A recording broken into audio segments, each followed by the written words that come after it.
veterinarian expenses are very cheap in Costa Rica compared to the United States. This is Charma Roussel, living in Grecia, sharing information about moving to Costa Rica. Welcome back to the channel. Today I took my dog Tara in for her annual checkup and vaccinations, and we went to see Dr. Soto, who is highly recommended, and his clinic is very clean and very nice, and he speaks perfect English. And I took her records, and so he gave her an examination. I was in the room with Dr. Soto and Tara.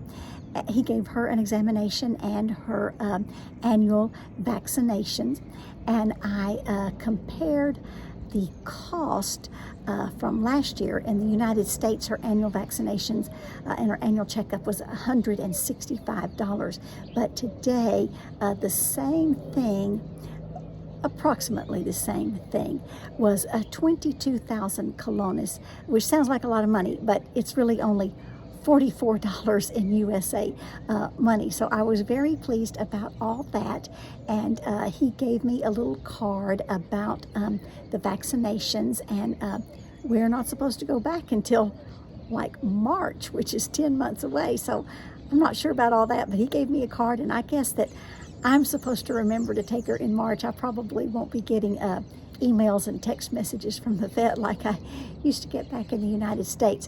I asked him about flea and tick medication options in Costa Rica, and also about her heartworm medication. I showed him what I had been using, and we're going to run out in a couple of months. I brought a 6-month supply with me, but he said that dogs in Costa Rica don't need heartworm medication unless they're going to the beach.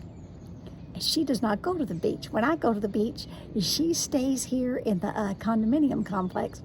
So I am going to thoroughly check that out on the internet tonight. I'm going to Google, do dogs in Costa Rica need heartworm medication? So I think they need some other parasite medications, but not heartworm. And then I have some options for flea and tick medication. I can make a decision on that in a couple of months.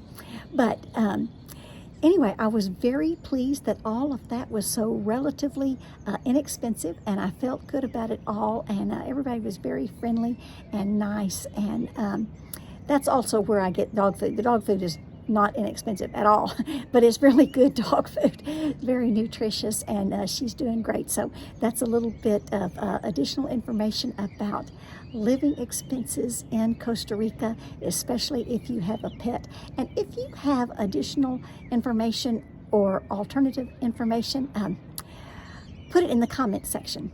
Pura Vida, ciao.